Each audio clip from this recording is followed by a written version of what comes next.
Thank you so much for staying with us. The Nigerian Federation and its many challenges, another look at it. Joining me to take a look at that is Barrister Tony Nnadi, Secretary General, Lower Niger Congress, and co-convener Movement for New Nigeria. Thank you so much. Thank you For joining us.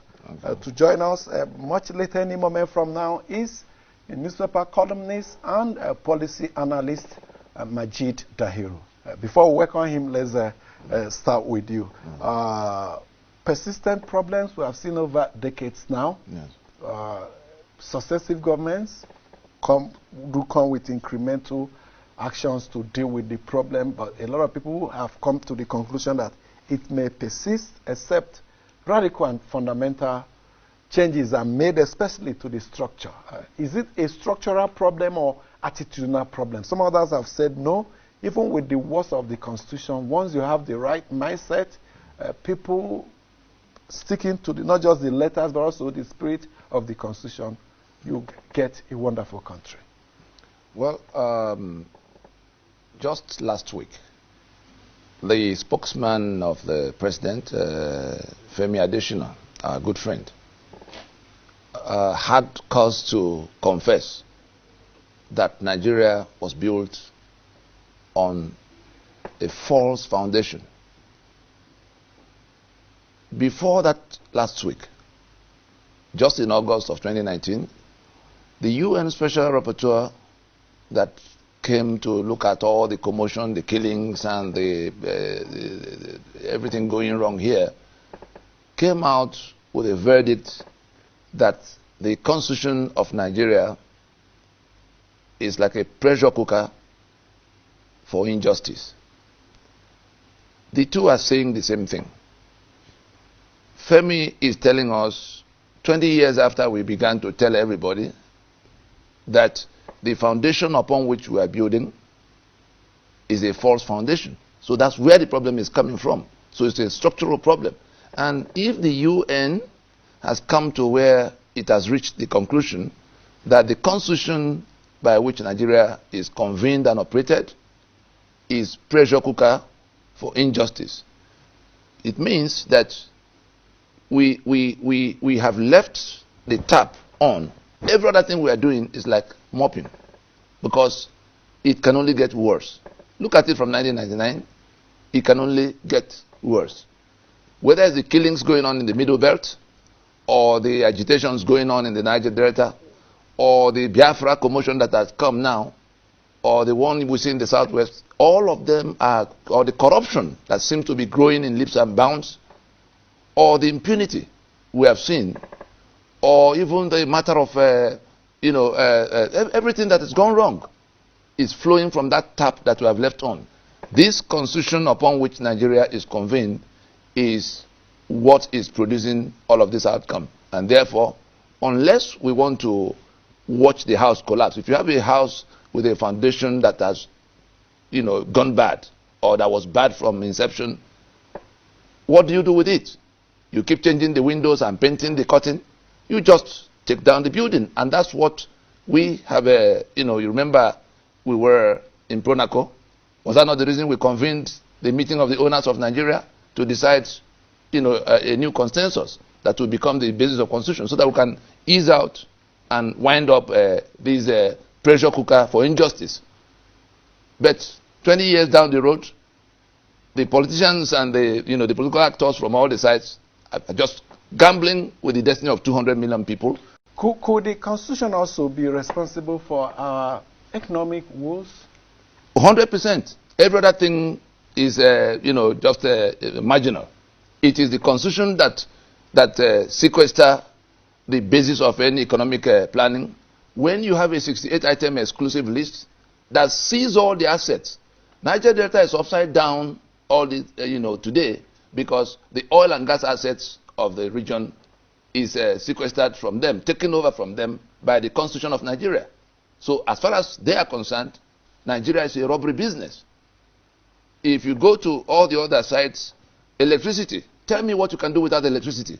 All of whatever they are planning to do about electricity, they are being dishonest if they do not accept that electricity on the exclusive list generation and transmission is the reason why we don't have electricity, is the reason why we won't ever have electricity. And if we have, as it is with electricity, so it is with the security. Tell me which economic plan you can draw up where people are being kidnapped every corner of the country. And you come to where infrastructure is dead because of that exclusive list. The roads are not there, the railways are not there, the ports are not there. The railways are coming up gradually. So how you can choose to trek. You have a meeting in Trafalgar Square. You are in Lagos. Of course you can trek through the desert. One day you get there. You can also take a speedboat or some canoe. One day you sail there. But if I was the one who had to attend that meeting, I will board a flight and go to Heathrow. So if we choose once in a long while, we go and attend. It's like mopping. It's not even effective mopping. The tap is on. That we must find some way to do away with this constitution, otherwise it will do away with Nigeria. It's already done away with Nigeria. As we speak, a majority in that country you call Nigeria are now feeling that everybody is trying to work out their way out of that pressure cooker. Whether they are waving Biafran flags, or they are doing a Odua Republic, or the ones in the middle belt that are being killed. You think they are going to fold their arms and be afraid and not take steps to recover their right to live in peace? Is it not, some say, some form of wishful thinking for one to say the problem is just all about the constitution? I'm informing you. Some say there were successes recorded under this constitution, successes in various aspects, and like I said earlier, yes, my opening question, have we spent much more time as we should on the attitude of those driving and implementing the constitution? Let me tell you, the constitution creates all of the problems we are trying to solve. And we will be dishonest if we think that the place will get dry with the tap still running. We say, let's go turn off the tap. That's what we went out to do in Pronaco, and we succeeded. Incidentally, all of the people who are now pretending they don't know what the problem is and inviting us to all kinds of idiotic solutions, they were all involved in the time we called this meeting of the owners of Nigeria. Nobody was left out. The current president, Muhammad Buhari, was part of the Fulani delegation that came to that conference. 164 ethnic delegations for 2 years. You covered some of it. And we accepted amongst ourselves. The Yoruba came as Yoruba, the Ijo came as Ijo, the Ogoni came as Ogoni, Thief, everybody. The one that is Sultan in Sokoto now, he was in the army at the time, they were all involved. We didn't leave anybody out.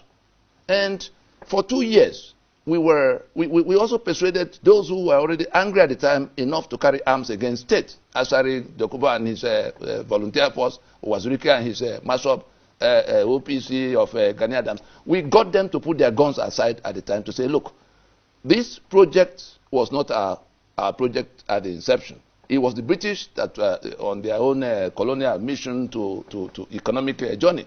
And what they put together hasn't served us.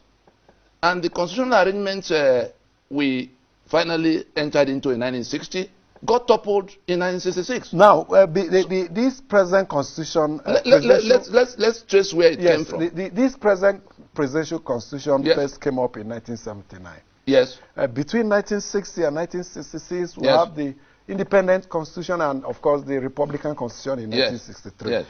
Democracy failed between this period, 1960 to 66. Yes, yes. There was a civil war. Yes. There was rampant corruption. Yes. So is it all about this constitution again? Because we had a parliamentary, regional-based government in operation there. If we want to get to the root of the matter, I just came back from the U.S. A few weeks ago, and I was there 2 months, the whole of June, the whole of July. The international community, the stakeholders in the international arena, are seeing very clearly, so much so that they went probing to be sure. And the U.S., after 2 months of detailed congressional inquiries, which involved bringing the witnesses, the victims of the things they were seeing from afar, to come to tell them what was going on. You know what they came out with? They said what was going on in Nigeria was basically Fulani ethnic cleansing against the indigenous nationalities of Nigeria. And it didn't start last night for the purpose of taking over their assets. If you go back to what collapsed the constitutions of the First Republic in 1966, was it not just the other day that General Danjuma was telling us what happened after he arrested Ironsi and Fajuyi? That some people shoved him aside and took away the men.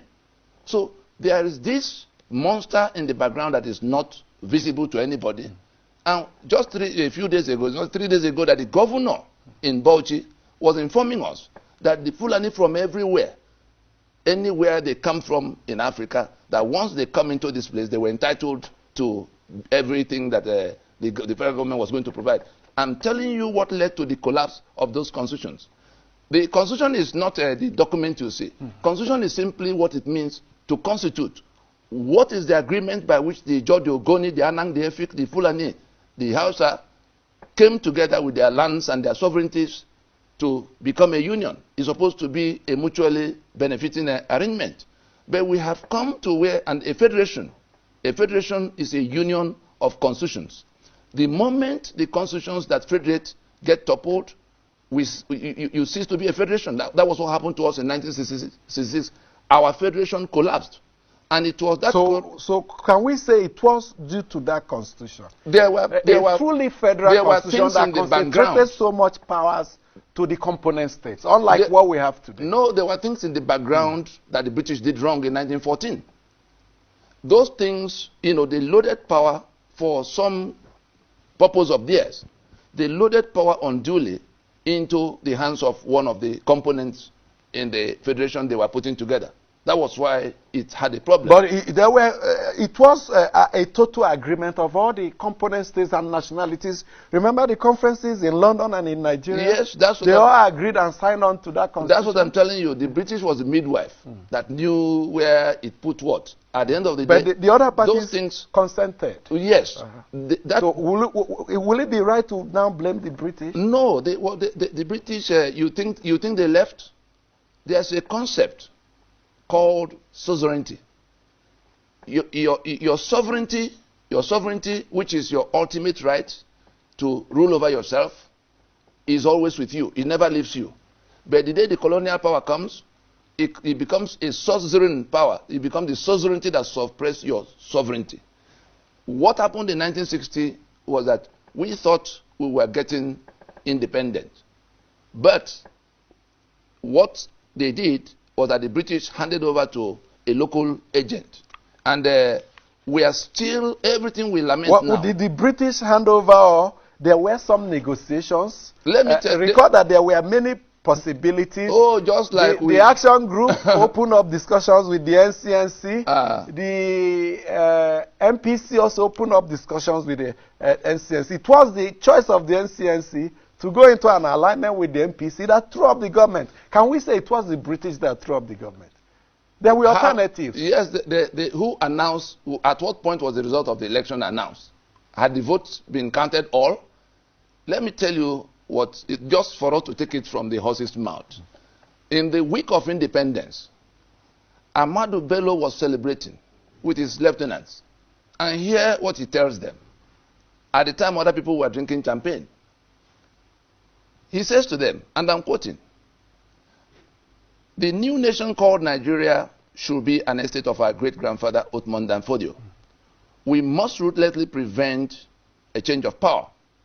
We use the minorities of the North as willing tools and the South as a conquered territory, and never allow them to rule over us, and never allow them to have control over their future." This was reported in Parrot newspapers of 12th October 1960. Was he the only one that made such extreme statements? Many others were credited also to other regional leaders. For you to understand what he was celebrating, we go back again to 1913. And I have another thing from the Secretary for the Colonies, Lord Harcourt, the one after whom Port Harcourt was named, in a telegram in which he was trying to explain to those who wanted to know what they were about to do on the 1st of January in 1914. And let me quote from that telegram so you can understand what happened in October of 1960. Harcourt says, he said, we have released northern Nigeria from the leading strings of the treasury. The promising and well-conducted youth is now on an allowance of his own and is about to effect an alliance with the southern lady of means. I have issued the special license, and Sir Frederick Lugard will perform the ceremony. May the union be fruitful and the couple constant. Secretary of State, Lugard. You know, so the Harcourt. Now, as at that time in 1914, what the British did was to empower these their local agent, who are still now presiding over us. But like I put it to you earlier, prior to the formation of the government in 1960, there was the possibility that NCNC and Action Group could have formed a coalition. That's the front end. What stopped that? That's the front end. You know, I have been with the very people who went into that negotiation. Enoro spent the last 7 years of his life trying to tell us exactly where they missed it, because at that time there were documents that there were things they didn't know, which we had dug out by ourselves. We broke into the archives everywhere across the globe, the same way WikiLeaks will get at information. We now saw what these people set out to do, and we began to trace how they managed to get us to where we found ourselves as at that time. And from that 1914 order in council to 1922 constitution to the one of 46, to all of them, the principle was the same: to create a sovereignty that will suppress our sovereignty. This constitution we have on the table is a cumulative product of 150 years of this kind of Maybe effort. when we come back from this short break, we'll talk about how those that were also in contention then did not notice what you're insinuating, and how they also I had the became privilege of asking them when I confronted them with the documents. Part of the process, the NCNC, MPC coalition I've been with brought all of them. I've been with all of them. After the short break, then our second guest, Majid Dahiru, will be joining us. Please do stay with us. Thank you so much for still staying with us. I've been with Barrister Tony Nnadi, Secretary General, Lower Niger Congress, and co-convener Movement for New Nigeria. It's been all about the Nigerian Federation, State of the Union. He reached the conclusion that the problem has been and will always be the 1999 Presidential Constitution as amended, except otherwise we'll tinker with it. My second guest is right here with me, Majid Dahiru. Thank you so much for joining us. Thank you very much. Majid Dahiru is a newspaper columnist and policy analyst. From our Twitter handle, some of our listeners are also agreeing with you. Jonathan Ove, for instance, he says the Constitution is the bedrock of corruption in Nigeria. The leaders of the country shelve the Constitution and follow theirs religiously, and at the end of the day, what do we have? Eze Buruburu, even a senator of the Federal Republic of Nigeria, Senator Adeyeye, said it during one of their plenaries. He said the problem of Nigeria is Nigeria's constitution, the 1999 constitution. The contents of the constitution, contents of it should be revisited and also be amended. I remember when he was within that constitution saying every other problem of the country, same way Barrister Nnadi has also reached a conclusion, is linked directly or indirectly to that constitution. Do you share that view? Not exactly, Mr. Amechi. Yes, no system is perfect. The constitution is not perfect. I mean, the constitution is the work of mortals, so it is subject to improvement from time to time. But I think what has been the biggest problem of the Nigerian state is not so much about the structure or the constitution. It is in its operation. And we must begin to look at how the Nigerian state is constituted organically. That, for me, is the problem. The way Nigeria is constituted today, the way we constitute ourselves, no matter the system you bring here, it will not work. Because systems are designed to work for nations. Nigeria is yet to achieve nationhood. Nigeria is a country of micro-ethnic nationalities whose interests are most often than not conflicting, and there is no collective agenda for nationhood in the contemporary world. So I think that is the problem, and we must begin to interrogate this issue Otherwise, if you jettison this particular constitution as we've done others before it, we will still have this conversation over and over again. So, what of a constitution that will give vent to these divides, ethnic divides that we have, and a constitution that will help to fast track the process of nation building? No constitution will do that for you, with all due respect. None. It's a political process under a self-enlightened realization of all of us that we are one people, basically, from top to bottom. If we come under this realization that we are one people, now we will apply what other nations have applied to the evolution towards nationhood, and which is what? A seamless assimilation and integration of citizens wherever they choose to reside. It will be a deliberate electoral political process backed by political will and administrative processes. Without this, the law cannot in itself approach itself. Someone has to operate it. I keep saying it. There's nothing so wrong with our laws, even though there is a very big room for improvement. I mean, it's a work in progress. But we must pause and look at certain basic things. The Constitution did not ask us to be tribal. It does not ask us to be sectional.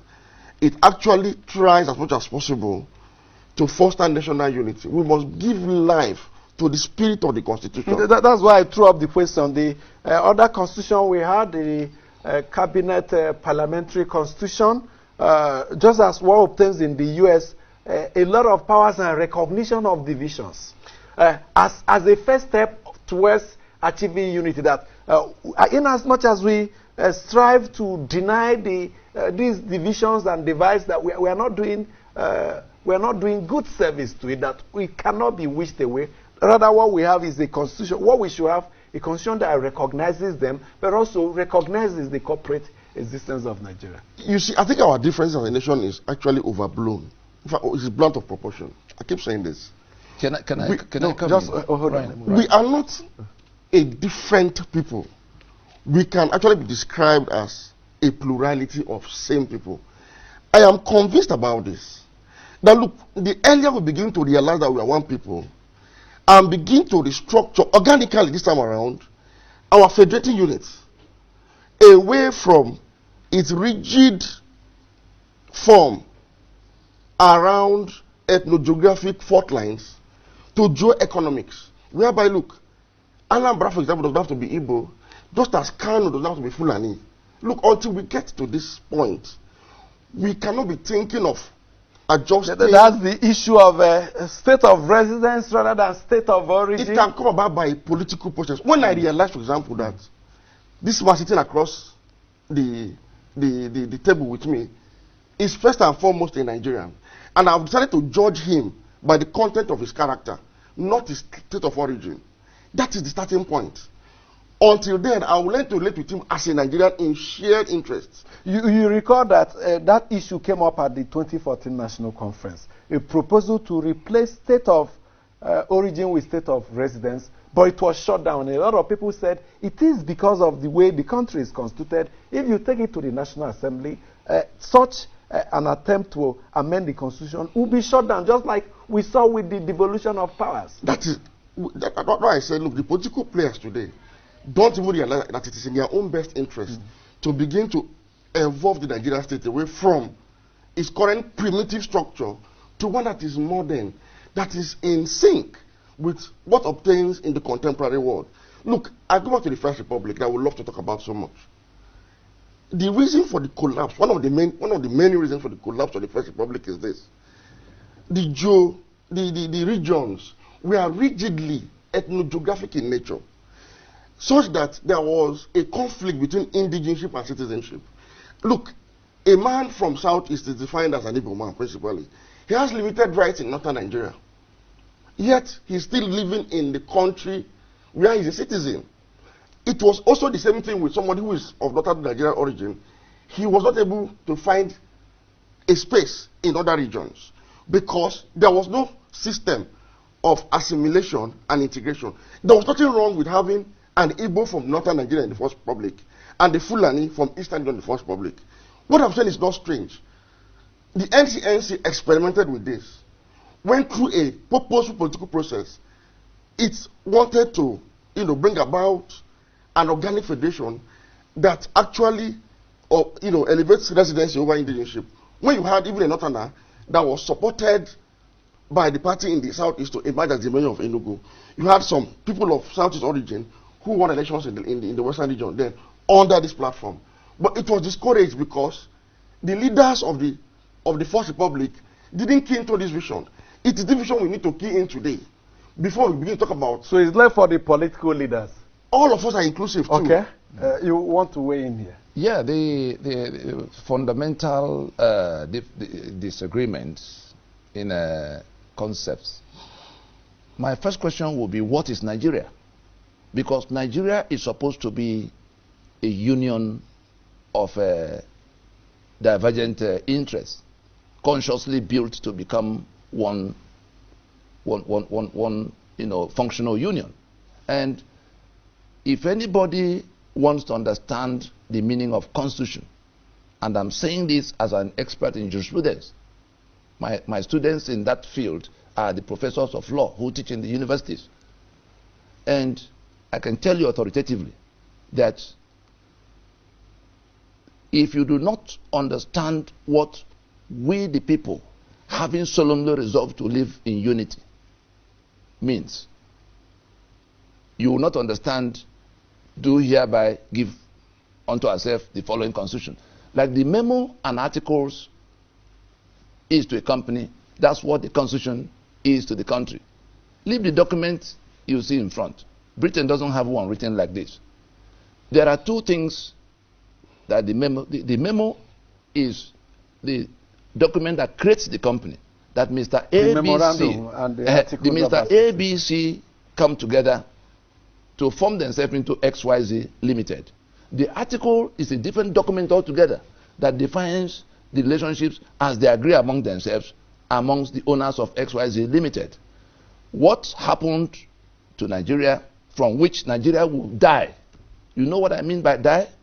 From which Nigeria will collapse if we do not accept that that is what our situation is. The whole world has seen it. It's not for nothing that the UN came sending the mission. It's not for nothing that the US spent almost 7 months inside 2019 to see whether they could get to the root of the matter.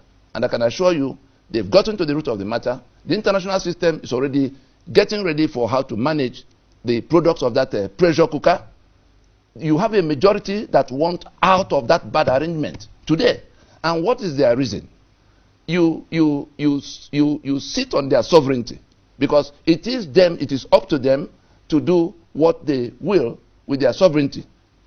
And you seize it and you put it underneath and begin to dictate to them by a document you made over their head. How did we come about this? In 1975, Murtala Mohammed came in.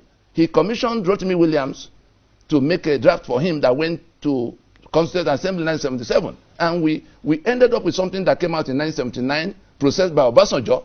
All of the things the Constituent Assembly, it wasn't a product of the people. And if you want to know how far we have gone away from where we should have been going, let me just take it from even their own admission inside the document. If we do not get it, the union will go up in smoke because we are arguing blindly. Section 14, subsection 2A says that sovereignty belongs to the people of Nigeria, from whom government through this constitution derives all its powers and authority. Do you know what that means? It is the Yoruba that could be a country of 55 million people that will decide whether they want to be in this union and therefore to commit to a Nigeria that will enhance their prospects. What has happened is that Yoruba is now here against their will. The East went to war to say, let us go back to what can work for all of us. Nigeria beat them down and tied them up. The Jaw suddenly found themselves in the same situation. Well, now we have a majority. We have more than 3/4 of the country looking for how to escape from that prison. What constitution, what nature of constitution do you think will be like a cement to bind us? There are two things to be done. And that was what Bola Ige was trying to tell us. That's what we have done in this, all these movements in the last 20 years, two things must be done. We have to accept that we have not made a constitution, that it is a lie that we submitted our sovereignty to be managed in this manner.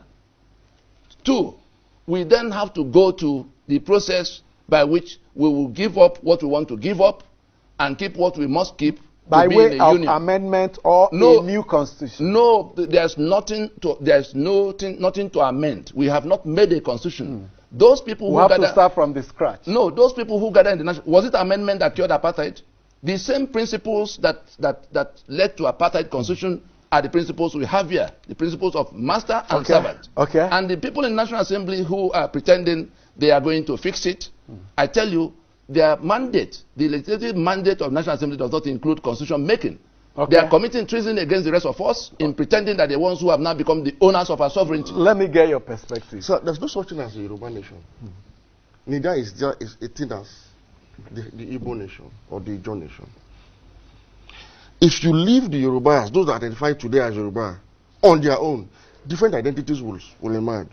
You're going to have the are sub-identities. Sub down to this, to all sub-Igbos, from us use that expression. Let us leave this theory behind and move ahead. Why can't we discuss it? Hold on. Why can't we discuss it? It has come to where people are going to exercise. Let's allow him to anything that is up to they can find. Nobody is going to remain in this pressure cooker and die in it. Let's allow him to stress his point. Thank you very much. There's no such thing as ethnic nationalities as we tend to want to portray today.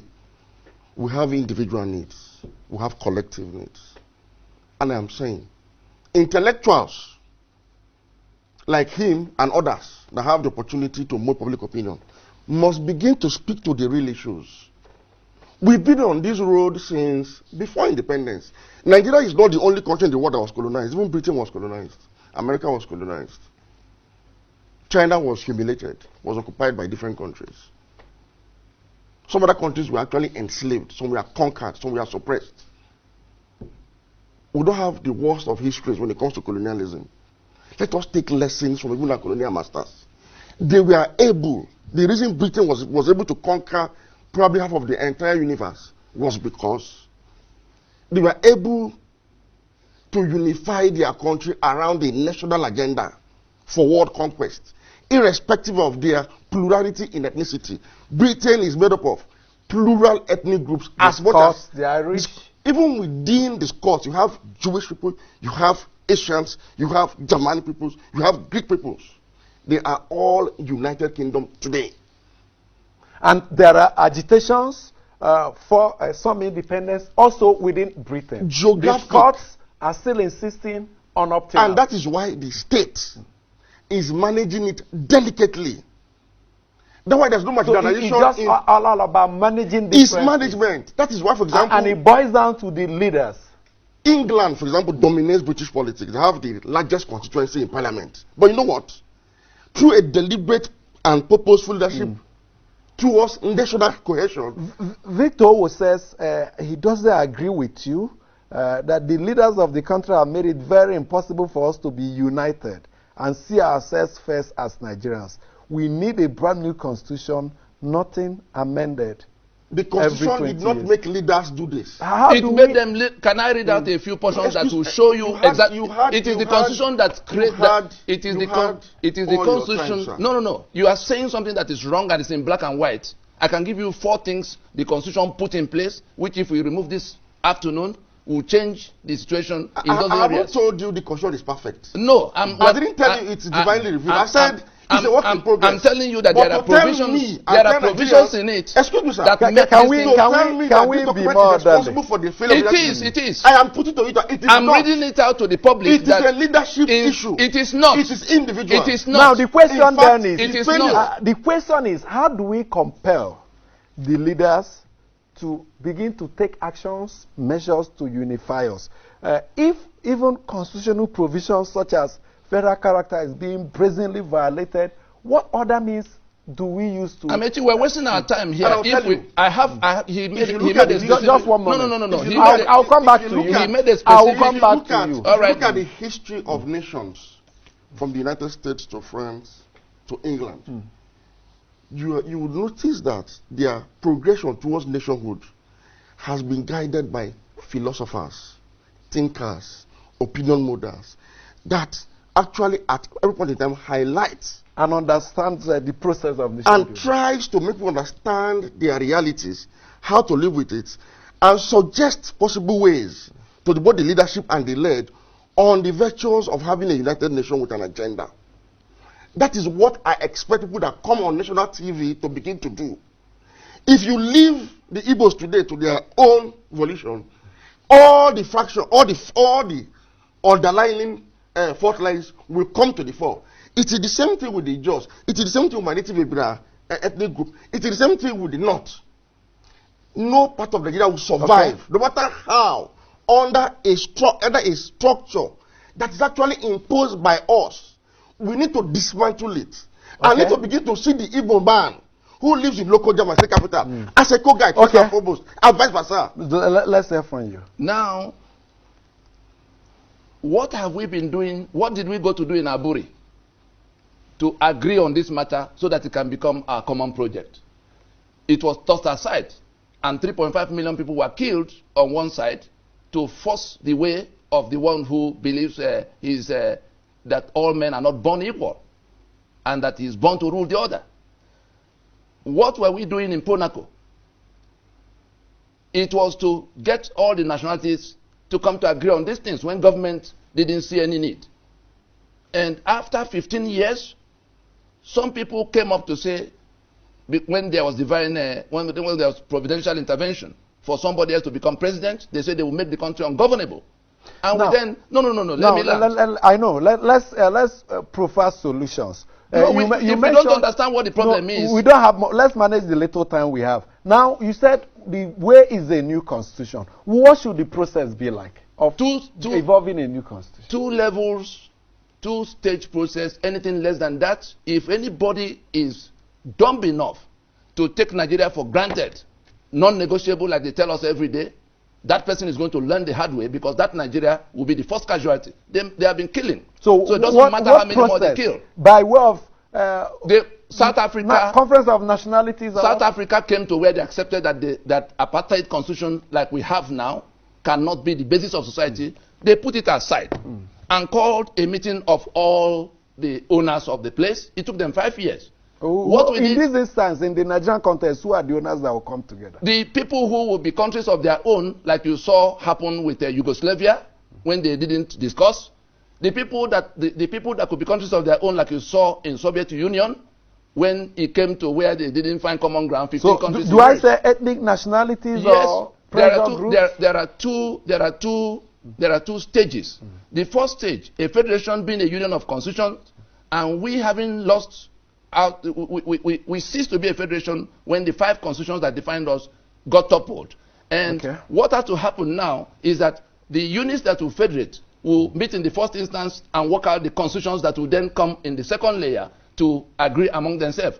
Under this one that is on the table, we have no federation right now. We have no union. Dahiru, the US agreed. Excuse me. The US agreed to be one union. The premise of the argument is that a focused philosopher king leadership ruling based on justice would deliver. How do we compel the leaders to toe that line very quickly? We must continue to ask for such a leader. Then the house will collapse on us. An electoral process that lacks the house will collapse on us. If anybody is hoping that this document is going to keep this union, no. He says something that we need to correct on air. He said I'll come to you. That is responsible for what is happening. Let him just land. Sorry. Thank you very much. Now, our flawed electoral process is enabled by the people because we are under the yoke of identity politics, all of us. Yes.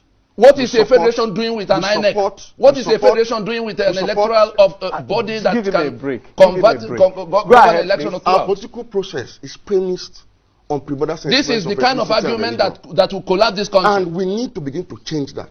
For example, you would recall, as a columnist, I'm a Muslim from the north. Okay. I have held Buhari accountable severally on his sectionalism. I have described him as a limited sectionalism to a new state policy, and that is folly of leadership.